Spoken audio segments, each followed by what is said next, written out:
Building a lighthouse at sea isn't easy. The tide rises twice a day, submerging the site in water, and materials need to be brought in from the shore hundreds of metres away. This was a massive challenge for engineers planning the construction of a new lighthouse in the English Channel at Beachy Head. But this was 1898, the Victorian era, whose people had already built Big Ben, invented the telephone, and created the world's first underground railway powered by steam. So they came up with an ingenious solution, one so effective it got the job done 6 weeks early and drew attention from engineers around the world. But given the technical challenges of all possible sites on England's south coast, why did the Victorians choose to build a lighthouse here at this chalk cliff headland known as Beachy Head? Well, it's not the Beachy Head headland itself that's dangerous. With underwater hazards and strong currents, it's the waters around it that have presented a particular threat to shipping for centuries. In the 19th century alone, 321 shipwrecks were recorded in the area. Cargo ships carrying goods like coal or wine, and even Royal Navy ships. Something had to be done to stop the frequent loss of life. At the end of the 19th century, England's Lighthouse Authority finally decided to build a navigational aid in the form of a lighthouse in the sea below the cliffs at Beachy Head. Its strong light would be seen in the English Channel for miles, helping mariners avoid the dangerous waters. They drew up plans for the lighthouse, and construction was due to start in 1900. But how on earth would they build this thing? The answer was to use the latest technology of the time to tame the seas and make construction in a hostile environment possible. First, they laid roads to the cliff top. Then they put up a metal platform at sea next to the lighthouse's chosen location. Next, they hung a 2-inch diameter rope between the cliff top and the platform, capable of carrying 120 tons. Now they could easily transport to the site materials, steam engines, and smartly dressed Victorian workers. See you later, Governor. And what about the problem of building in the sea? Well, they constructed a circular dam to keep it out, so they could lay the lighthouse foundations on a dry sea bed.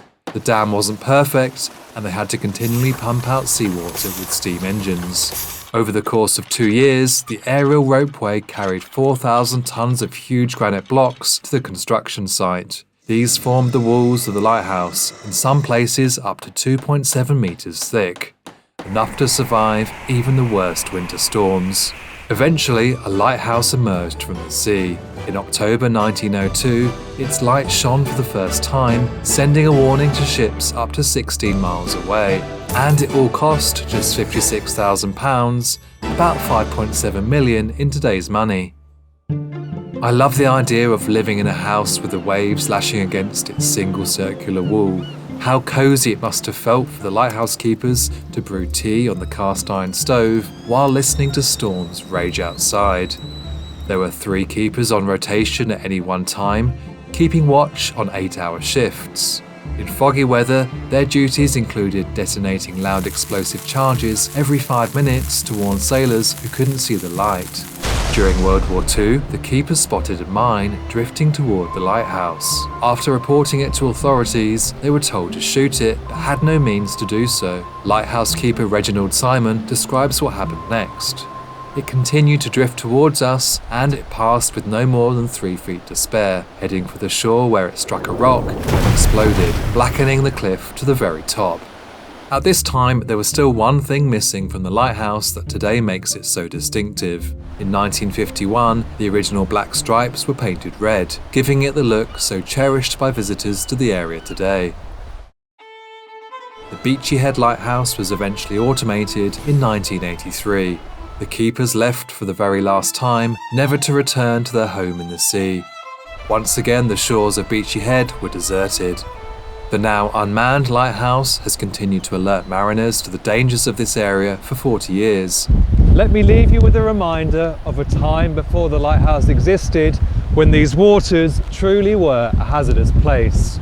It's a handwritten message found in a bottle floating in the sea in 1889.